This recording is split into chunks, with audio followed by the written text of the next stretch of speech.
invite you for Christmas Day. If you are free to come, you're welcome to come. There will be a communal lunch here, so that will be, the usual time if you arrive 10:30 or whatever, and we'll finish, 1 o'clock or however long. So very nice, especially good. I notice in the monastery in Serpentine in Western Australia, Christmas is a very big day. Because people have got a holiday, and also a lot of people, they want to do something meaningful, and maybe they don't have a lot of family, so they come to the monastery. So it's actually quite a big day, and I think it is very, it serves a good purpose in that way, because then people feel like they're doing something useful, and they're doing it with a group. And that's sort of the message of Christmas, I think, is, to sort of harmony, to work together. So you're welcome to come for the Christmas lunch. I don't know if there'll be any of the traditional fare, but still.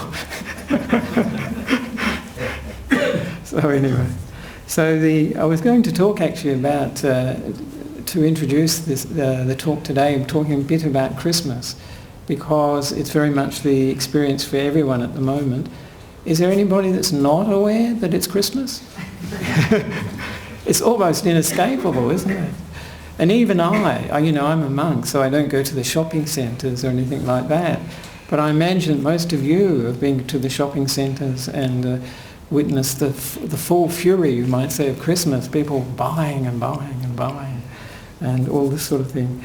But for I get the impression of Christmas from, I go every morning for alms round to the shopping area up at Carnegie. And so I see, various Christmas advertisements, decorations and so on. And in the afternoon I go for a walk to one of the parks nearby. So I see the houses, the Christmas decorations. I'm amazed what trouble people go to. Lots of lights and many unbelievable things for me. Blow up Santa Claus, peering over a hedge, over a wall, and reindeers in people's front yards, and these lolly sticks sticking in the ground, and all manner of, and even penguins. I've seen penguins. And reindeers as well, reindeers. So it's quite, for me, I come spend most of my time in Sri Lanka, and I haven't witnessed a Christmas for a long time. So to a certain extent it seems strange, quite weird actually when I see these things. So it made me think, what is Christmas about? And also I noticed from my walks too, and from Pindapata, people seem to be more friendly, I think, more open, more giving. At least for the alms round in the morning this week and last week, people giving more actually. And I go to the parks and I see people and they seem to be having parties usually. So they seem to be getting on more friendly. Admittedly, this goodwill that you see is mainly around eating and drinking, but it's still nice to see that people are more friendly, more open to each other. Especially these days when there is a lot of fear and suspicion amongst people. So it's very nice to see that. Of course, I think for many people, Christmas, that is part of my experience of Christmas, but for your experience of Christmas may be different, especially if you are doing shopping and things like that. And I can imagine these big shopping centres, it must be incredibly difficult to get a car space. And this is where I think goodwill is really tested, because I think a lot of people lose it when they can't get their car space or that they compete with other people. But Christmas is a good time to reflect on what's important about Christmas and how it relates to Buddhism, or if it does relate to Buddhism.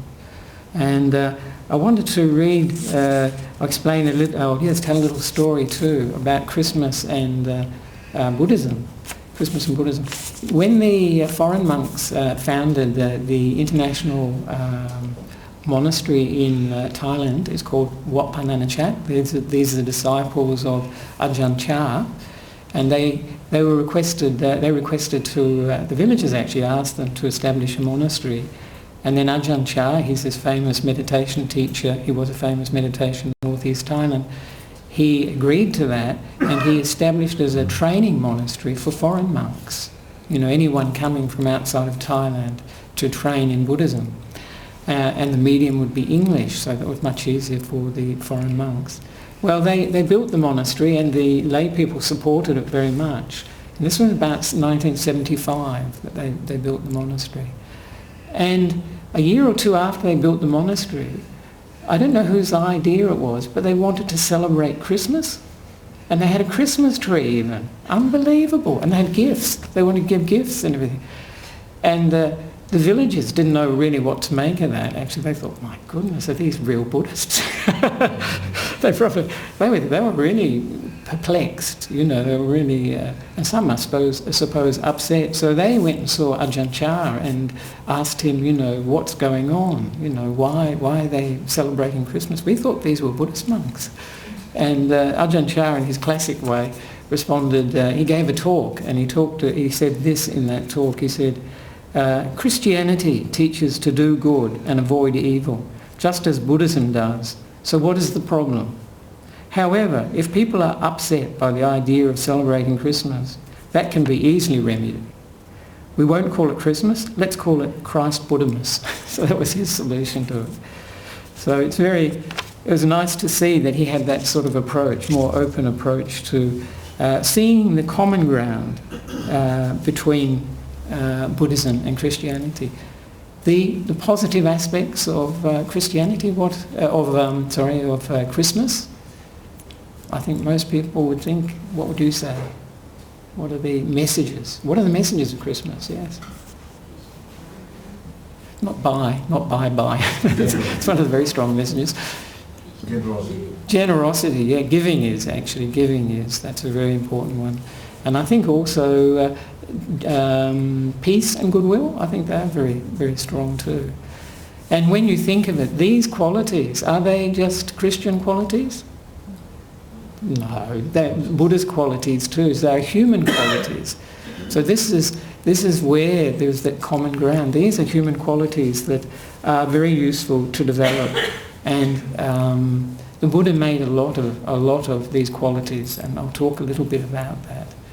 The interesting thing with the Buddha, of course, he took very common conventions at his time, very common words, and he gave them completely new meaning, completely new interpretation.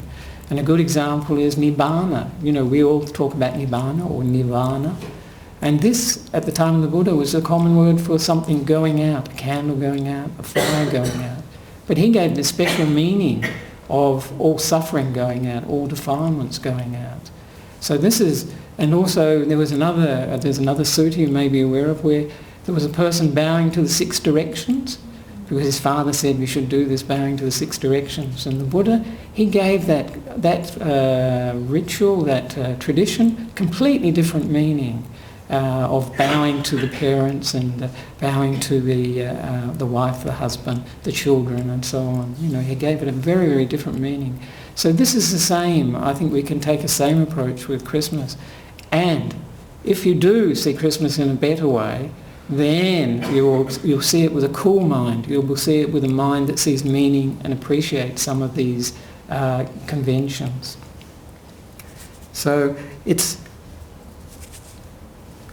very useful to look at Christmas, I think. So, and the thing I see here is, of course, you're probably aware of it very much too. There are 2 Christmases. There's probably many more, but I see 2. One's a spiritual one, where people celebrate the birth of Christ. I hardly see any decorations or mention of that. When I go on my walks, I've seen one house with a cross, that's all. The rest, they have all these other decorations. So very much that's not the main message for most people. And I think many people, perhaps not Christian, but they still celebrate Christmas. And I think the main message is really the giving, isn't it? That is the main message of Christmas, that people, and generosity, and especially giving to children. I know most Buddhists would probably not observe Christmas, but I suspect it may be very hard not to give to their children's gift at Christmas time. I suspect that's the case. So it does touch our lives. And the reason, I often wondered, where did all this giving come from? It didn't seem to be connected with the birth of Jesus. It didn't seem to me. Tea by wise men gave gifts to the baby. Yes, that's a good point, actually. Yes, the three wise men did give gifts to the newly born Jesus. And that may be where the giving comes from. But most people, the more popular connection is St. Nicholas, I think. And he was evidently, I found this out on the internet, that he was evidently a bishop who lived in modern-day Turkey. And he was quite famous for, quite well known for giving gifts. But I think he was more interesting in a way. He gave gifts secretly. You know, he didn't seek to any acknowledgement or anything. He'd give them secretly, but the secrets got out. You know, people knew. They found him out. So this St. Nicholas, he's the patron saint of children and sailors. So this is where the connection with giving came, and his feast day is in December, 6th of December. So this giving, I suspect, came more strongly from St. Nicholas, actually. And then, with time, St. Nicholas changed, morphed, I think is the word they use these days, into Father Christmas and then Santa Claus. So we have this what we experience today, actually. And for me, it was quite useful to learn a bit more about Christmas, because to me, you know, as I say, having not witnessed Christmas for many years, living in Sri Lanka, living in monasteries, it was so strange. And then when I read, there's a very good website called Why Christmas, and it explains things. And it pointed out to me how very important understanding things is, to see them in a useful, a meaningful way. And this is what the Buddha is talking about, actually, to see things, to know what's going on and then see things clearly, to develop your own understanding and insights. So it was very useful. But I think what I wanted to really mention today is that, of course, in Buddhism, the main point is giving. I'll talk about giving, but there is goodwill. But what do we call goodwill? Anybody got any ideas? We don't call it goodwill, but it's sometimes translated as goodwill. Metta. Yeah, it's metta. Yeah, that's right.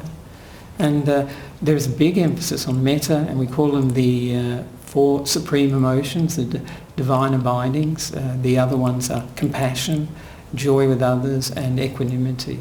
So they are a sense of goodwill, particularly metta. And the thing is with this, the Buddha is extraordinary because, you know, when we have it in other religions, this is a good quality, isn't it? Goodwill is.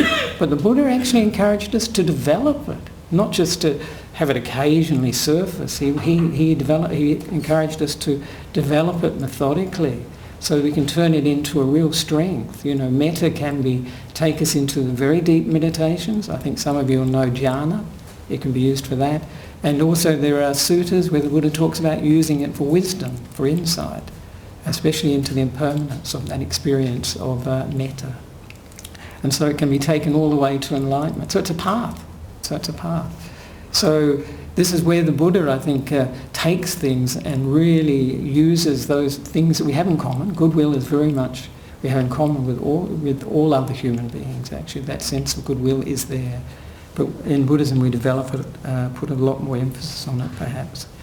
And the other quality I was going to mention too, peace too, because of course this is a time that's supposed to be of peace and harmony between people.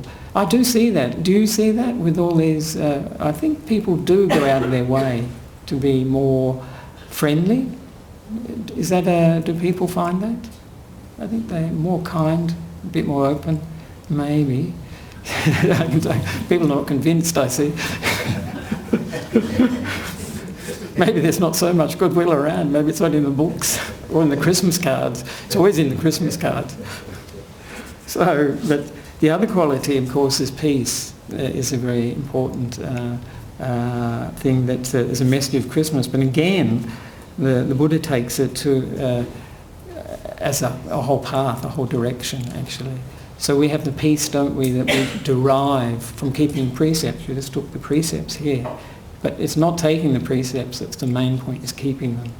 When we keep the precepts, we're actually giving a gift of peace to other people. We're giving them a gift of being free of concern, worry, fear, anxiety about what we may do or say even in regard to that person. So a society that has a strong ethical basis like the 5 precepts, a bit like heaven, I think, but it's also a very peaceful society. Because sometimes people say, well, what can we do for peace? First thing is our behaviour, our speech, our bodily actions and our speech. If we can make those more peaceful, if we can make those creating less of a negative impact, we're contributing to peace. But of course this is only the beginning, because that's outer peace. Inner peace, of course, is the Buddha's teachings on meditation and developing wisdom. And of course, what's the essence of Nibbana? Peace, absolute peace, highest peace, the Buddha called it. So these are where some of these concepts of goodwill and peace are taken in Buddhism. But of course the main one I want to talk about, if there is time, yes, plenty, is dana, is giving. Because I think giving is very, underrated, actually. I think people don't realise the power of giving. And the Buddha put a great deal of emphasis on it. Sometimes it's called the foundation of Buddhism and the cornerstone. And if we just reflect for a moment, we think of this place, we think of Newbury, this is all from giving, all from donations. It's amazing. I mean, that's extraordinary, the power of that goodness of giving. So it's a really important thing in Buddhism. Without it, we wouldn't have a centre for it to begin with, but also we couldn't support monks and nuns. Because one of the important ingredients in Theravada Buddhism at least is the idea of mutual support between the Sangha and the lay community. The lay community supporting with all the material needs, we call them the 4 requisites of, robes or clothing, food, very important, accommodation, these buildings and the huts and the monastery, and also medicines at time of sickness. This is all we all really need. But these are the things that the lay community give to the monks and nuns to support us to fulfill our part of it, which is, first of all, to practice, I think. That's the most important thing, because the Sangha should practice, and then to teach is very important. That's part of our duties as monks and nuns. To give back is to teach. And preferably, isn't it? The Buddha is always saying in many places, particularly in the Dhammapada, we must practice. It's better to practice than to, know a lot about the Dhamma without the practice. So it's very important, that mutual support. And I'm just going to read a little thing from the Buddha that you all probably know, but it's really worthwhile to... technology. So this is where the Buddha says, "O monks, if people knew, as I know, the results of giving and sharing, they would not eat without having given, nor would they allow the stain of stinginess to obsess them and take root in their minds. Even if it were their last morsel, their last mouthful, they would not eat without having shared it, if there were someone to share it with. But monks, as people do not know, as I know, the result of giving and sharing, they eat without having given, and the stain of stinginess obsesses them and takes root in their minds." So the Buddha is really giving it great importance that we share, and using that. It really, the Buddha was so amazing with his examples. He used very extreme cases, so you can just imagine. Can you imagine with your last mouthful thinking, "Oh, is there someone I can share this with?" You've only got a spoon left. And it's quite a strong simile, because it really drives home the point, doesn't it? And for me, that stands out. But also the important thing, isn't it? Do you see in this that he's pointing at the state of mind as being very important? So he says that nor would they allow the stain of stinginess to obsess them. So he's looking at the mind from where these actions come, from where our speech is coming. And this is all important in Buddhism. Because what is Buddhism about? It's the training of the mind, actually. Training of body, speech and mind. But the mind is pivotal, isn't it? Because if the mind controls body and speech, so then if we look after the mind, we can look after the body and speech much better. So that was what the Buddha said about sharing. But having said that, and mentioning that the important thing is the mind, what is the most important thing about giving? And this is where I think it's very useful to think of Christmas too. What's the most important thing about giving? Practicing letting go. Practicing letting go, for sure, yes. Yes. Expecting something in return? Yes, that's good too. Yes, that's good. But it's the one I have is intention, because our intention is most important. And I think a lot of the times when people give, at Christmas time particularly, they're not clear about their intentions, and also their motivations. Is it coming from a feeling of pressure, or is it really coming from a sense of wanting to give, wanting to share? If you feel pressured, that does rather undermine your intention. You may even feel negative about it. You may feel that you're forced to do it. And the point is for us is really to develop a wholesome intention when we give. We want to give in a wholehearted way. And so this, and in English we often say, don't we, it's not the gift that counts, it's the thought that's behind it that's important. And this is actually true, because the way the intention we have behind giving makes a big difference, from being just something ordinary to something special, from being something more worldly to being something more spiritual, to being something training the mind actually to appreciate the strength, the importance of intention. And the important thing with the intention, of course, and traditional Buddhists know this very much, is to have a good intention, a strong intention before we do something, before we give, while we're giving, and then afterwards to have that strong intention there. So it's not like we start out with a good idea, I'd like to give, and then we sort of give and we're not present, and then after we think, I wish I hadn't given that. This is what often happens, that the initial intention, good, but then we lose momentum as time goes on. And one of the big things, and this is worth reflecting on for Christmas actually, is too often we're not worried, we don't pay enough attention to our own intention, what's going on inside our own minds. We're worried about, is this the right gift? Have they got it already? We're worrying about the external side of the equation rather than focusing on where we're coming from.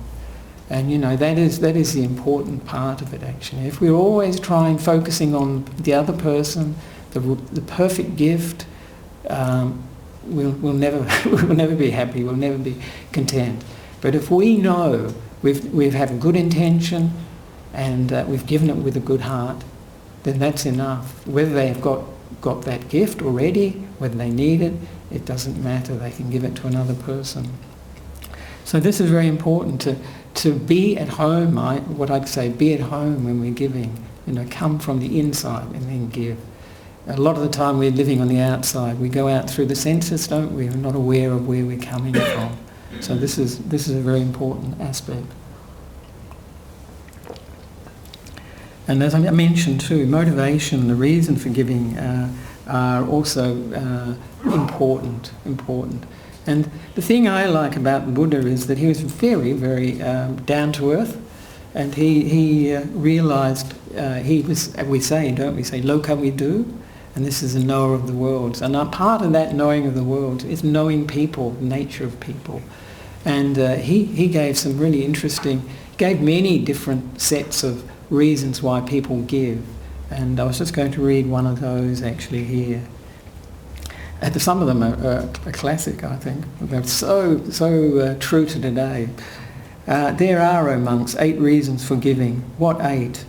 People may give out of affection, or in an angry mood, or out of stupidity, or out of fear, or with the thought, such gifts have been given before by my father and grandfather, and it was done by them before. Hence it would be unworthy of me. to give up this old family tradition, or with the thought, by giving this gift I shall be reborn in a good destination, in a heavenly world after death, or with the thought, when giving this gift my heart will be glad and happiness and joy will arise in me. Or one gives because it ennobles and adorns the mind.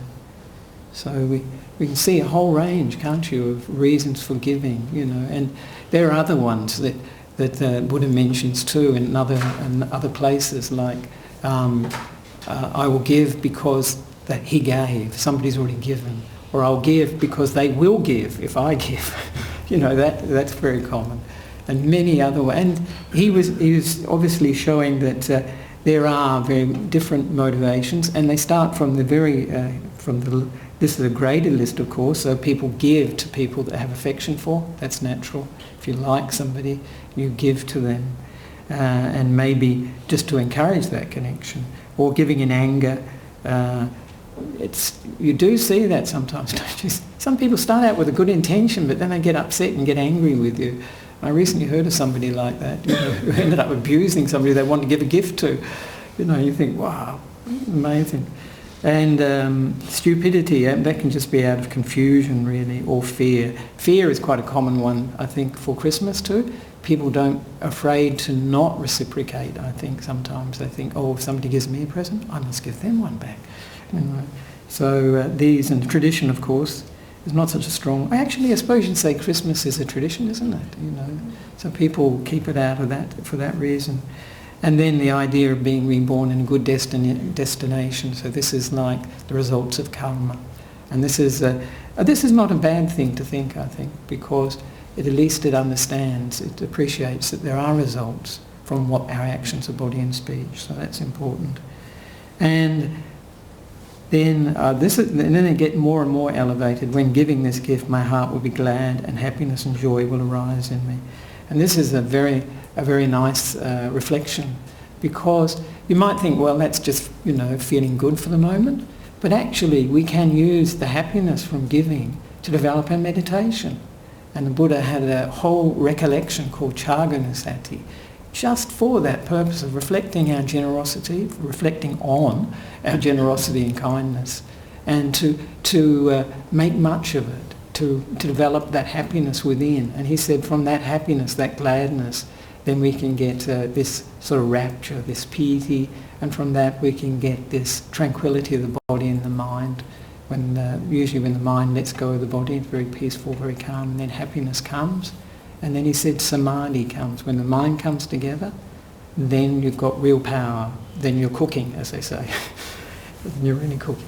So and from that you can develop insight, because you've got the power of mind. So this motivation, when giving this gift, my heart will be glad and happiness and joy will arise in me, is a good one. And of course the highest one is to give because it ennobles and adorns the mind. And this is a person has this thought, is living at home, I'd say. They're living inside. They're aware of what's going on in their own mind. And they're aware that this is where we live. And if you live with a mind that is lifted up with joy and happiness and ennobled and adorned, that's a very pleasant, beautiful place to live. And this is what the Buddha's encouraging. Let's decorate the house inside, not the house outside. We don't need the Christmas decorations outside, we need them inside. So this is some of the motivations people have had over the centuries. They're still very common now. They're all there today. And it points to the Buddha's wisdom and clear seeing that he commented on them over 2,500 years ago. And there are, of course, different ways of giving, and I was going to read just one little thing about that, because especially that's quite important. It's also, it reflects, the way we give things reflects our motivation, our attitude. So it's quite a... And this one I think it's quite interesting. There's lots and lots of teachings from the Buddha on giving. So many. You really see the importance of giving, because giving, as you've mentioned, opens us up. We're letting go of our own selfish desires in some cases. Sometimes people want, by giving they want something, but nevertheless it's something the Buddha really emphasised as like the foundation. So you often hear the teachings as dana, sila and bhavana. So dana is giving, sila is virtue, our moral conduct, and bhavana is development. Part of that development, of course, is meditation, very important. So this is a sutta I quite like, though we'll just see how we go. Bhikkhus, monks, there are 5 gifts of a bad person. What 5? He gives casually. He gives without reverence. He does not give with his own hand. He gives what would be discarded. He gives without a view about the returns of giving, the results of giving. And these are the 5 gifts of a bad person. Bhikkhus, there are these 5 gifts of a good person. What 5? He gives respectfully. He gives with reverence. He gives with his own hand. He gives what would not be discarded. He gives with a view about the returns, the results of giving. These are the 5 gifts of a good person. Firstly, I'd like to say, sometimes I find that difficult, bad person and good person, but I think these are not, fixed categories. There's not person not bad always, and person, well, hopefully people are good more often than not, but nevertheless. But when the Buddha's talking about, this is an important way actually, when we give, not to give casually as if offhandedly. We can do this, can't we? Just sort of by the by, without paying any attention, without giving it any importance.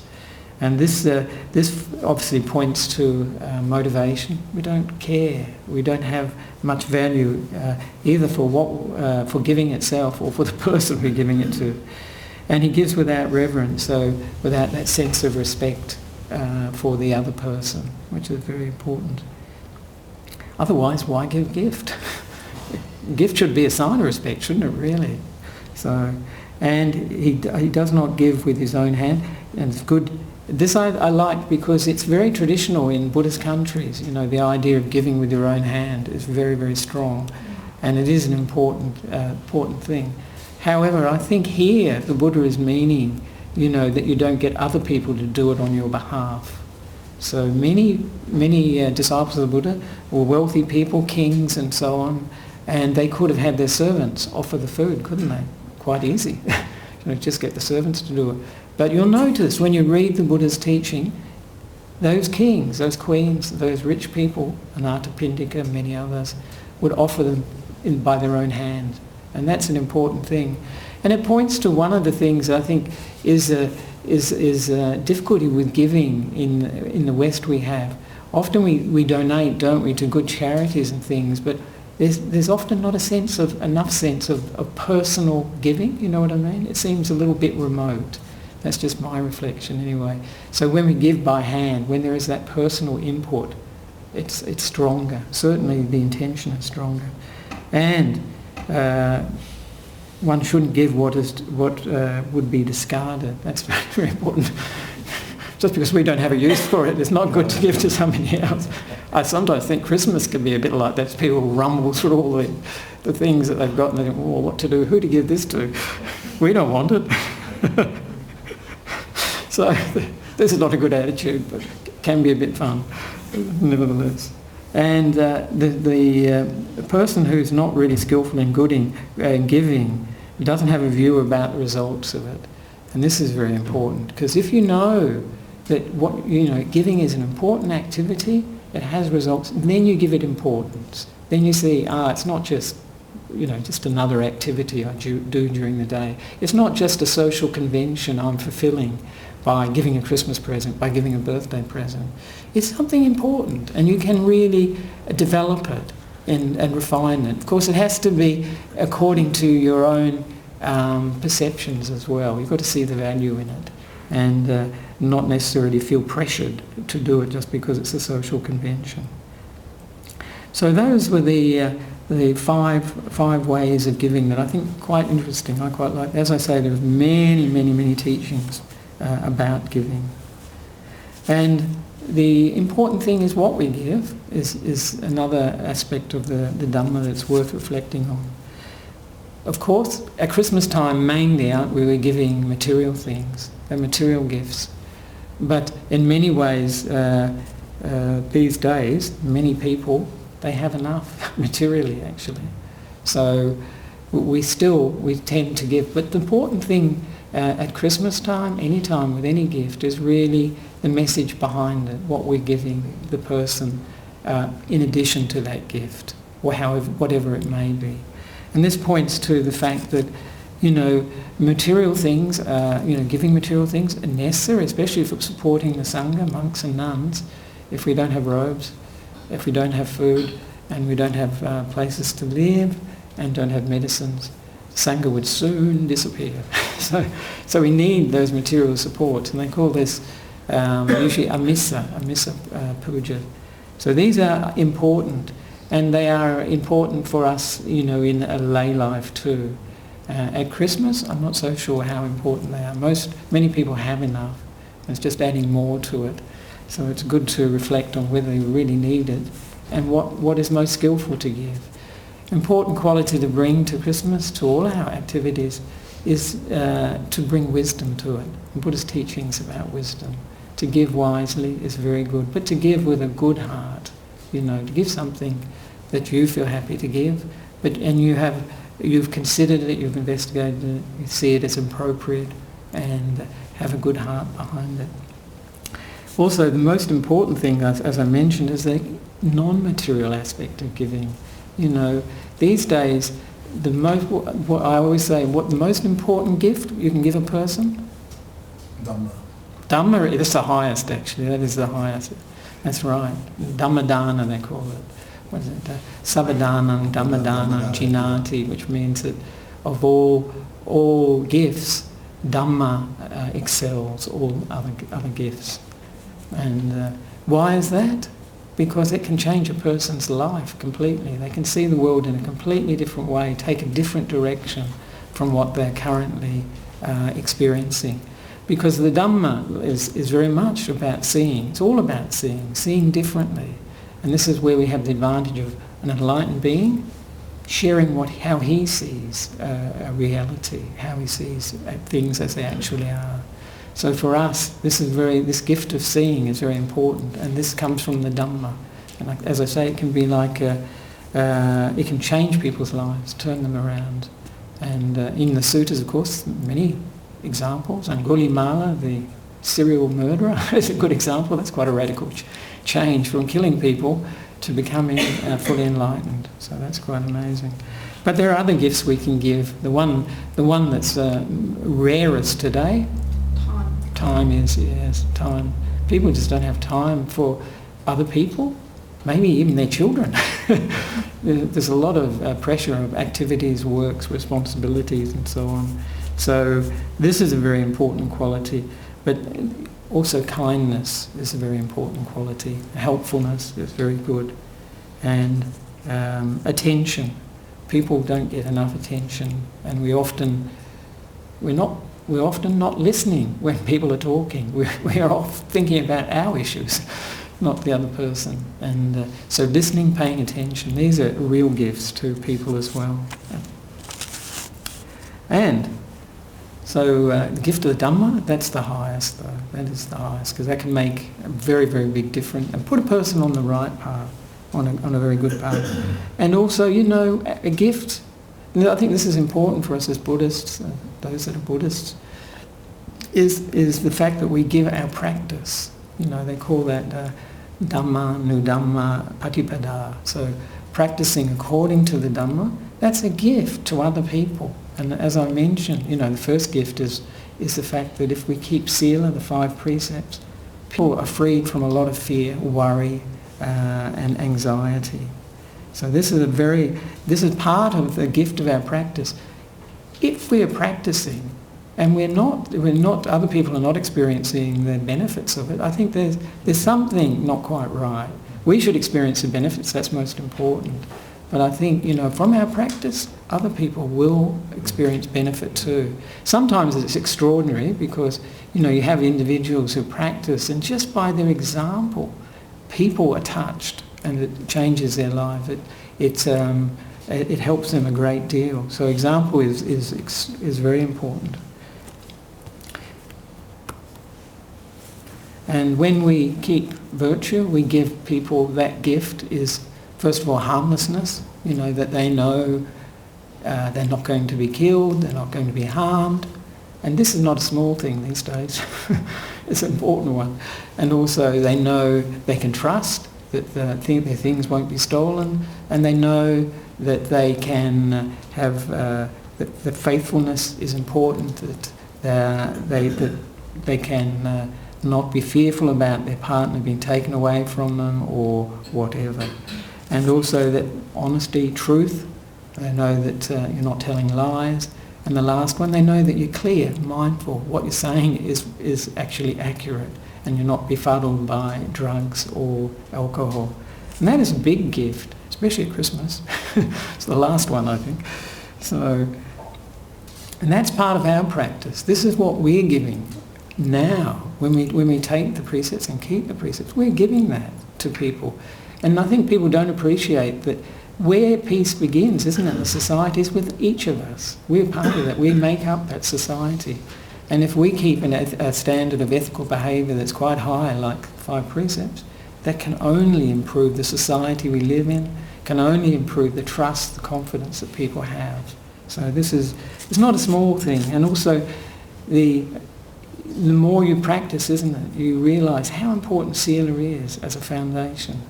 How important. The rest of the path is important, but without Sila, without this virtue, without these ethical principles, we haven't even started really. And the other things won't develop so well if our Sila, our ethical principles are not good. And of course the other thing we share with other people is the results of our meditation. And usually these can be can vary, but they can be quite dramatic in some cases. People, when they meditate, they develop more peace, they develop more wisdom, they become much nicer people, much easier to be with, more peaceful people. And one of these important elements, isn't it, of meditation is mindfulness, and we say clear comprehension. And when you have those qualities, mindfulness and clear comprehension, you know what you're doing and you know why you're doing it. So that is a great benefit to ourselves, but other people too. We're really benefiting them by by having this mindfulness.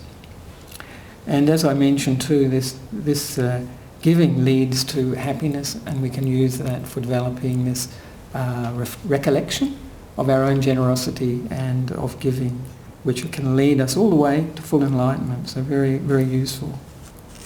And the other thing that we have, all of us have this, is wisdom, to some degree or other, and we can develop that, and we're working on that.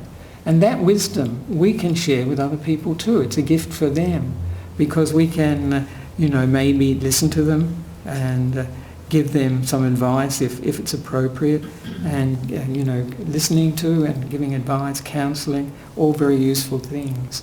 And the more wisdom we have, actually, I think wisdom, especially when we're dealing with ourselves and other people, it gives rise to a lot of compassion, doesn't it?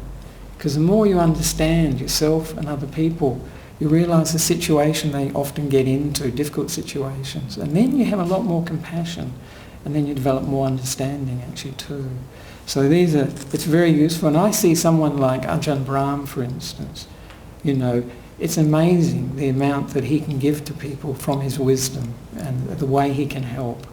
And I know a number that people have actually told him that he has literally saved their lives. That they were really despairing, suicidal, and then they may have heard a talk or seen him, spoken to him, and then that's turned their lives around so that they no longer want to commit suicide. They have a more positive objective in life, and they can go on. So this is part of wisdom, and maybe we don't have maybe we don't have the wisdom of Ajahn Brahm, but we have our own wisdom, and we have our own ability to help people in whatever way, And this sort of wisdom too is very useful because, sometimes Buddhists, we can be a bit evangelistic, try and spread the Dhamma and give the Dhamma. But when we use wisdom, we can give it in a way that relates to just being a human being. This is what the Buddha's talking about. Things as they actually are, So we can give it without labels, and then people can probably use it a great deal more. So they're the gifts that we give. And very important actually to the whole thing of giving as a result of giving. You might have noticed in that sutta that I read that the bad person doesn't know the results of giving, while the good person does know the results of giving. And this is important because if we don't think there's any results from giving, we won't put any importance on it. It won't be valuable. And we'll miss out. We'll miss out. So the important thing, of course, with giving is the results here and now. What do we get out of it here and now? And if we give wholeheartedly, we'll get, as I say, happiness. We'll get wholesome states will develop. And the important point with developing wholesome states is that they reduce the negative ones. They displace the negative ones. There's no room for them. And when we give, another very important point in giving is a sense of connection. We really establish a sense of connection with people when we give. And that is, that's the message of Christmas too, I think, isn't it? That sort of sense of connection. Very important. And it's a very good way to overcome any negativity in relationships too. If you've had an argument, a problem with a person, a gift given genuinely can be a real means to heal that rift and bring you together. So it can be very, very useful. Skillful means actually to bring people together. And as you mentioned, too, giving is part of renunciation. Nekama, we say in Pali. And that idea of renunciation is it's a strange word in English. It's giving up, not thinking of ourselves, playing down that sense of self-centeredness we all have. Because the Buddha's path is actually a path of letting go more and more, letting go of all the, what I would say is rubbish, the negativity, all the things we can do well without. We don't need, but we're very much associated with. So. And the other thing that's very, very good about giving in the here and now is that when we see someone who does something, a really generous thing, when they've given something very generously, very spontaneously perhaps, and we witness it, it really inspires us.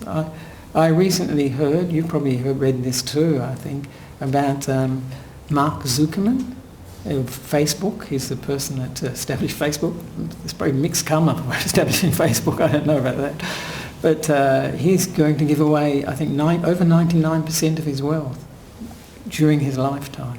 That is just amazing, extraordinary, because that's not the message of, most wealthy people think, they'll hold on to their wealth, they'll try and accumulate more and more and more. And to actually want to give away all of your wealth, nearly all of it, is amazing. In Buddhism, of course, we say, what will be the result? Like a boomerang. In the next life, incredibly wealthy, even more so. This is, is wisdom in a way. If you're wealthy, this is a very important thing to do, to give. And for all of us too, it's developing the parami of giving, dana parami. This is a very important quality in our lives, because when we give, as I say, we're open, we're connecting with other people, and this is a very important quality to develop. And of course, the results later, when we talked about this, that every intentional ethical action will have a result in the future. So that we say in Australia, what goes around comes around. And that's very much the essence of karma vipaka, of these intentional acts giving rise to results. So, knowing that, we realise that if we give with a very good intention, with a strong intention, the results will be strong, will be good in the future. And the Buddha said that the three types he mentions three main types of karma, three types of action. And that's one's from giving, one's from virtue, and one's from bhavana, from developing, especially meditation. The important thing though, I think, is to remember too with giving though. Sometimes in traditional Buddhist countries, people are very keen on giving. but not on keeping the precepts, not on keeping the sila.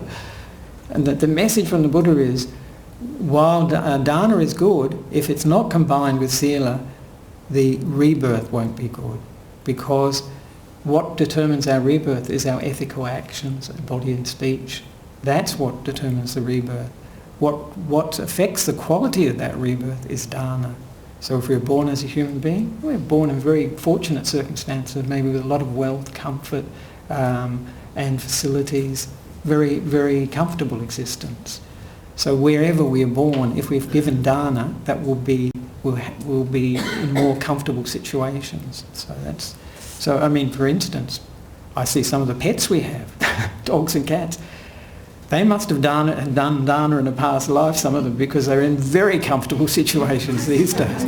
But their ethical conduct, body and speech, mustn't have been too good because they got born as a dog or a cat. So this gives you an idea, anyway, humorous idea of the way that dana and sila work. So I'd like to just to finish off there by emphasising that we should, if we can, look at Christmas as an opportunity, if we are giving, to give well and to make most of that, realising we're creating good karma by doing that. And this is an important thing. And to see into, see the relevance, see the meaning of things that we are doing. This is the important thing that transforms what we're doing. If we see it in a meaningful way. I think for a lot of people, myself included, before I experienced many Christmases, I didn't have a clue what it was all about.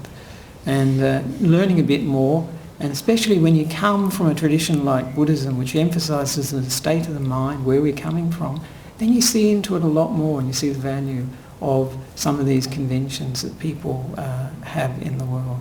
So with that, I'd like to finish and hope that you have a very good Christmas that is that's enjoyable, that's productive and meaningful, and welcome you to come to the Christmas lunch if you're free. Yes.